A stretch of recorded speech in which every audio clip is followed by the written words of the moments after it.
Hello everyone, चंदन maths YouTube channel में स्वागत है, जहां पे 11th 12th मैथ का वीडियो अपलोड किया जाता है। चलिए आज हम नेक्स्ट लेकर आ रहे हैं। यहाँ पे लिखा हुआ है non singular and singular matrix क्या होता है। Non singular and singular matrix क्या होता है, तो चलिए यहाँ पे लिखिए कि square matrix A is said to be non singular matrix if determinant of A not equal to 0। A square matrix A is said to be non singular matrix if determinant of A not equal to 0। यहाँ पे एक नया word आ रही है determinant, तो इसकी तो चर्चा यहाँ पे नहीं करेंगे। जब हम नेक्स्ट टॉपिक पढ़ाएंगे डिटरमिनेंट, तो उसमें अच्छे तरह से डिटरमिनेंट के बारे में बताएंगे, लेकिन थोड़ा ज़रूरत है तो उसके लिए थोड़ी सी जानकारी दे देते हैं यहाँ पे। ठीक है, तो देखिए डिटरमिनेंट की थोड़ा सा जानकारी देते हैं। जैसे एक कोई मैट्रिक्स हमको दे दिया, मानिए A11 A12 A21 A22 हो। ठीक है, यदि बोलेगा इसका डिटरमिनेंट निकालने के लिए, तो आप इस फॉर्मेट में लिख लीजिएगा A11 A12 A21 A22। ठीक है, पहले 3x3 कर लेते हैं। ठीक है, एक मिनट, 3x3 का मैट्रिक्स ले लेते हैं। A13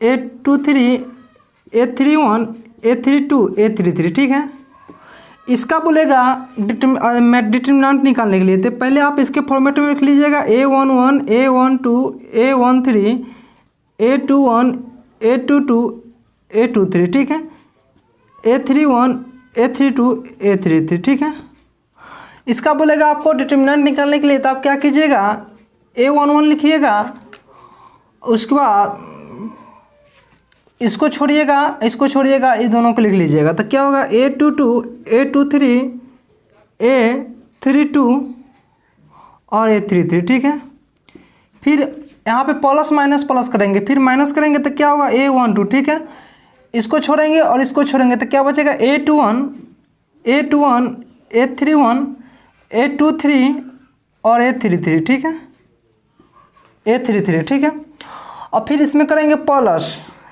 A13 निकालेंगे। जब A13 निकालेंगे तो इसको छोड़ेंगे, इसको छोड़ेंगे तो क्या बचेगा A21 A31 A22 A33 A22 A32। तो इस टाइप से मैट्रिक्स का डिटरमिनेंट हम निकाल सकते हैं। ठीक है, आगे क्या लिखेंगे, इसको मल्टीप्लाई करेंगे। आगे हम इस तरह से लिख सकते हैं, यहाँ पे देख लीजिए A11 इन दोनों को मल्टीप्लाई करेंगे तो क्या होगा A22 A33 minus A32 A23। ठीक है, फिर माइनस A12 और इसको मल्टीप्लाई करेंगे तो क्या आएगा A21 A33 A minus A31 A23। ठीक है, फिर प्लस क्या करेंगे A13, क्या करेंगे A13 A21 A11 है A21 है। ठीक है, A21 A32 minus A31 A22। ठीक है, और इस सबको मल्टीप्लाई करके जो आएगा से आपका रिजल्ट आ जाएगा, रिजल्ट आएगा। ठीक है, कुछ भी है वो आपका डिटरमिनेंट निकल जाएगा। तो इस तरह से हम डिटरमिनेंट निकाल सकते हैं। ठीक है, और 2x2 का रहेगा तो क्या कीजिएगा डिटरमिनेंट, जैसे कि A इक्वल टू ले लिए 1 2 4 5, तो इसका डिटरमिनेंट निकालना हो तो क्या कीजिएगा, इसको मल्टीप्लाई कीजिएगा तो 5 माइनस इसको कीजिएगा तो 8 इक्वल टू क्या आ गया -3 आ गया। ठीक है, या यहाँ पे रखिए 1 2 ठीक है 4 5 करिए। ठीक है, इसका डिटरमिनेंट निकालिए तो क्या होगा 5 में मल्टीप्लाई कीजिए 1 से, माइनस कीजिए 4 में मल्टीप्लाई कीजिए 1 से, तो क्या होगा 4 1 हो जाएगा। 5 माइनस 4 इक्वल टू 1, तो इसका डिटरमिनेंट कितना आ गया, determinant of A equal to 1 आ गया। तो इस तरह से हम डिटरमिनेंट निकालते हैं। तो थोड़ी सी जानकारी यहाँ पे हम डिटरमिनेंट के बारे में ले लिए। तो यहाँ लिख रहा है A square matrix A is said to be non singular matrix if determinant of A not equal to 0। ठीक है, इसका डिटरमिनेंट जब आएगा इस मैट्रिक्स का नॉट इक्वल टू 0 तो हम बोलेंगे क्या A होगा नॉन सिंगुलर मैट्रिक्स। अब फिर यहाँ बोल रहा है A square matrix A is said to be singular matrix if determinant of A equal to 0। यदि इसका डिटरमिनेंट निकालेंगे कोई मैट्रिक्स का, तो यदि वो इक्वल टू 0 आ जाएगा तो बोलेंगे क्या वो सिंगुलर मैट्रिक्स है। यदि 0 नहीं आएगा तो क्या बोलेंगे नॉन सिंगुलर मैट्रिक्स है। यहाँ पे हमने जनरल फॉर्मेट लिए, आप 3x3 का कोई भी मैट्रिक्स लीजिए, उसका डिटरमिनेंट निकालिए, यदि 0 आ जाएगा तो बोलेंगे सिंगुलर मैट्रिक्स है, यदि 0 नहीं आएगा तो बोलेंगे नॉन सिंगुलर मैट्रिक्स है। तो यही मेरी डिफिनीशन थी इसको singular matrix and non singular matrix की, ठीक है। अब हम आगे देखते हैं इन्वर्स और reciprocal of a square matrix. मतलब एक स्क्वायर मैट्रिक्स दिया हुआ रहेगा, उसका इन्वर्स निकालने का डेफिनेशन बोल रहा है, या इसी को बोल सकते हैं reciprocal of a square matrix, ठीक है। तो यहाँ पे हम लिख चुके हैं कि if A is a square matrix of order M, A is a square matrix of order M and if there exists another square matrix B of the same order such that AB equal to B equal to I, then B is called the inverse of A. Inverse of A.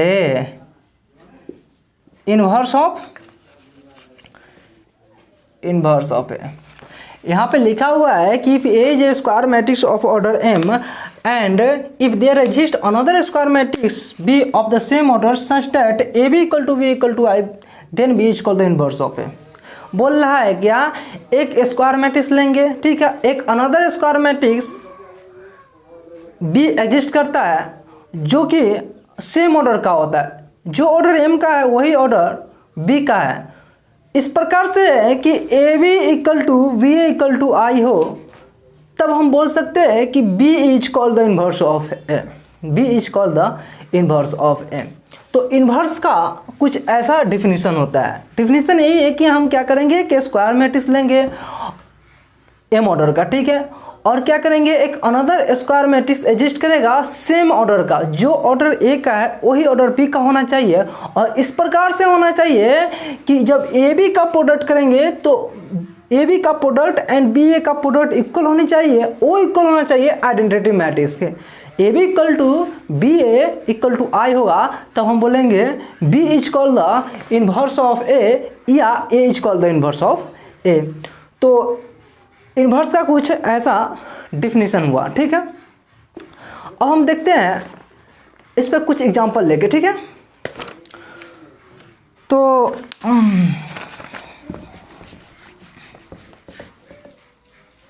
और एक बात यहाँ पे देखिएगा कि generally inverse को denote किया जाता है ए इन्वर्स से। Generally it is denoted by A inverse. Inverse को हमेशा डिनोट करते हैं क्या से, ए इन्वर्स से। चलिए इस पर एक एग्जांपल लेके हम देखते हैं।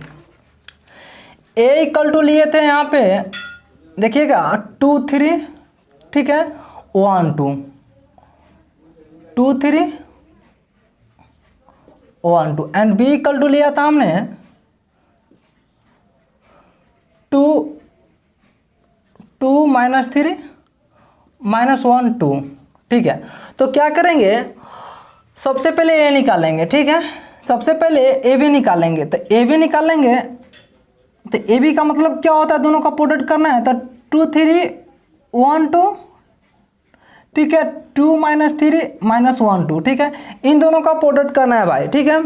अब ये बताइए आपको प्रोडक्ट करने के यहाँ पे आपको यहाँ पे प्रोडक्ट करना है, प्रोडक्ट करना आप जानते ही नहीं है। तो आप जाइए मेरा प्लेलिस्ट में और पीछे जाकर देख लीजिए कि क्या हमने बताया था ए बी का प्रोडक्ट करने का डेफिनेशन क्या होता है, ठीक है, और ए बी को हम प्रोडक्ट कैसे करते हैं। यहाँ पे हम डायरेक्ट कर देते हैं, ठीक है। तो चलिए ए बी का यहाँ पे प्रोडक्ट करेंगे तो क्या होगा, देखिए यहाँ पे प्रोडक्ट करेंगे तो 2 2 2 जा 4, ठीक है, 2 2 जा 4, 3 में 1 से मल्टीप्लाई करेंगे तो -3, ठीक है, फिर इसको 2 में 3 से तो -6 + 6 होएगा, ठीक है, 2 2 जा 2 और यहाँ पे फिर -2 होगा, ठीक है, और फिर इसमें इससे मल्टीप्लाई करेंगे तो -3, इसमें से करेंगे तो 4 आएगा, ठीक है। तो कुछ ऐसा बना। अब यहाँ पे देखिए क्या हो गया, ये क्या आ गया, 1 आ गया, ये क्या आ गया, 0 आ गया, यहाँ पे देखिए 0 आ गया, फिर यहाँ पे क्या आ गया, 1 आ गया, ठीक है, आ गया ना। अब हम क्या करते हैं, बी ए निकालते हैं भाई, बी ए निकालेंगे फिर। तो बी का वैल्यू क्या है, 2 है, -3 है, -1 है, -2 है, ठीक है। और यहाँ पे ए का वैल्यू देखिए, तो ए का वैल्यू कितना है, 2 3 1 2। अब चलिए आप लोग इसको अच्छे तरह से मल्टीप्लाई कर सकते हैं। चलिए यहाँ पे मल्टीप्लाई करते हैं, क्या होगा, 2 2 जा 4 और -3, 4 -3 होगा, यहाँ पे क्या होगा, 6 -6 6 -6, यहाँ पे होगा -2 + 2 -2 + 2, फिर -3 + 4 -3 + 4 इक्वल टू क्या आ रहा है, यहाँ पे आ रहा है देखिए यहाँ पे लिख लीजिए इक्वल टू 1 0 0 1 आ गया। ठीक है, अब आप देखिए आपको देखने को मिलेगा A B equal to B A आ गया, A B equal to B A हो गया, कोई दिक्कत नहीं है। तो चलिए यहाँ पे हम क्या लिखेंगे, A B equal to B A हो गया, कोई दिक्कत नहीं हुआ। अब आप जानिए कि इसको क्या कहते हैं, 1 0 0 1 हो तो एक आइडेंटिटी मैट्रिक्स होती है। तो यहाँ पे हम लिख सकते हैं कि ए बी इक्वल टू आई, क्या हो गया, आइडेंटिटी मैट्रिक्स हो गया ना। तो हमने यहाँ पे क्या किया कि ए दिया हुआ है एंड बी दिया हुआ है, तो हमने ए बी का प्रोडक्ट कर लिया। ठीक है, और प्रोडक्ट भी करना आप लोग जानते ही अच्छे तरह से, अगर नहीं जान रहे हैं तो आप जाकर पिछले क्लास देखिए, आपको वहाँ पे बहुत अच्छे तरह से समझाया गया है, वहाँ पे आप जाकर देखिए, आपको बहुत अच्छे तरह से समझ में आ जाएगा। यदि आपको फिर भी समझ नहीं आ रहा है तो आप कमेंट कीजिए, कमेंट करके दिखाइए कि क्या हो रहा है वहाँ पे, नहीं हो रहा है, क्या प्रॉब्लम है, नहीं है, उस सबको हम आपको बता देंगे। ठीक है, तो चलिए यहाँ पे A B equal to B equal to आया गया। अब क्या करते हैं, क्या किया हमने, क्या बता रहे थे कि ए है बी है तो दोनों को ए बी का प्रोडक्ट कर लिए, बी ए का प्रोडक्ट कर लिए। देखिए कि दोनों बराबर हैं, और दोनों बराबर है तो दोनों में क्या दे रहा है, आइडेंटिटी दे रहा है। तो यहाँ पे हम आइडेंटिटी को इक्वल कर दिए। अब यहाँ पे देखिए, यहाँ पे बोल सकते हैं कि बी या therefore B is the inverse of A, या डेट इज, इसको तो हम इसमें लिख दिए, मतलब B is the inverse of A. Short form में क्या लिखेंगे, that is B is the inverse of A. ठीक है, B is the inverse of A, and क्या बोलेंगे, A is the inverse of A, A is the inverse of A, या that is क्या बोलेंगे, A is the inverse of, A is the inverse of, A is the inverse of B ना होगा, ए is the inverse of B, A is the inverse of B. कहने का मतलब क्या हो रहा है, कहने का मतलब हो रहा है कि यदि ए इन्वर्स है बी का तो बी भी इन्वर्स होगा ए का, ए इन्वर्स है बी का तो बी भी इन्वर्स होगा ए का। तो वही हमने यहाँ पे लिखा है कि B is the inverse of A, that is B equal to A inverse, तो A is the inverse of B, that is A equal to B inverse होगा। ठीक है, तो हमने ए लिखा। ठीक है, यहाँ पे हम लिख सकते हैं पॉइंट के रूप में, क्या लिख सकते हैं, इसको आप लोग लिख लीजिए। ठीक है, पॉइंट के रूप में हम लिखते हैं,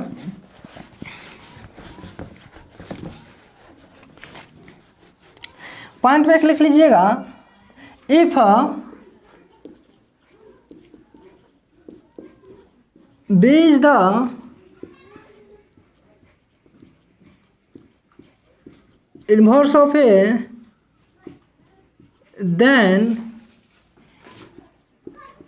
A is also inverse of B। बोल रहा है if B is the inverse of A then A is also inverse of B, मतलब A इन्वर्स है B का तो B भी इन्वर्स होगा A का। अब एक बात ध्यान दीजिएगा, इन्वर्स से स्क्वायर मैट्रिक्स का ही निकलता है। ठीक है, रेक्टेंगुलर मैट्रिक्स का इन्वर्स नहीं निकल सकता है। तो ये बात ध्यान में रखिए कि इन्वर्स जब भी निकालना हो तो आप स्क्वायर मैट्रिक्स का इन्वर्स निकाल सकते हैं, रेक्टेंगुलर मैट्रिक्स का इन्वर्स नहीं निकाल सकते। अब हम फिर देखते हैं नेक्स्ट। चलिए यहाँ पे देखते हैं एग्जिस्टेंस ऑफ द इन्वर्स, लिखा हुआ है the inverse of square matrix exist if and only if A is non singular matrix. बोल रहा है कि inverse of square matrix exist if and only if A is non singular matrix. क्या आप जानते हैं कि नॉन सिंगुलर मैट्रिक्स क्या होता है? तो थोड़ी देर पहले हमने बताया था non singular matrix and singular matrix के लिए, इसी के लिए बताया था कि जब हम इन्वर्स निकालेंगे तो उसका इन्वर्स एग्जिस्ट करेगा तो मैट्रिक्स जो होगा नॉन सिंगुलर मैट्रिक्स होगा या सिंगुलर मैट्रिक्स होगा। इसी पॉइंट को समझने के लिए पहले हम बता दिया था non singular and singular matrix. तो देखिए हमने क्या बताया था कि जब डिटरमिनेंट नॉट इक्वल टू 0 हो तो क्या बोलते हैं? Non singular matrix. जब डिटरमिनेंट इक्वल टू 0 होगा तो क्या होगा? Singular matrix. अब आप ही बताइए जब किसी मैट्रिक्स का डिटरमिनेंट सिंगुलर होगा, मान लीजिए कि एक मैट्रिक्स है, सपोज किया कि एक मैट्रिक्स है 2 क्रॉस 2 का मतलब कि एक स्क्वायर मैट्रिक्स है। जब इसका डिटरमिनेंट 0 आ जाएगा तो क्या ये मैट्रिक्स एग्जिस्ट करेगा? बिल्कुल नहीं करेगा, क्योंकि जब इसका डिटरमिनेंट 0 हो जाएगा तो क्या मैट्रिक्स एग्जिस्ट करेगा? बिल्कुल नहीं कर सकता है। तो मैट्रिक्स को एग्जिस्ट करने के लिए डिटरमिनेंट क्या होना चाहिए, not equal to zero. Determinant क्या होना चाहिए, नॉट इक्वल टू जीरो। यहाँ पे क्या आ रहा है, इक्वल टू, इसका डिटरमिनेंट इक्वल टू जीरो। तो ध्यान रखिएगा कि जब किसी मैट्रिक्स का इन्वर्स एग्जिस्ट कराना हो तो उसका डिटरमिनेंट जो होगा नॉट इक्वल टू जीरो होगा। जब डिटरमिनेंट जीरो हो जाएगा तो कभी भी इसका इन्वर्स एग्जिस्ट नहीं करेगा। ठीक है, तो आज का क्लास बस इतना ही। यदि आप मेरे चैनल पे नए हैं तो प्लीज़ आप मेरे चैनल को सब्सक्राइब कीजिए, लाइक कीजिए, जितना हो सके शेयर कीजिए। Thank you.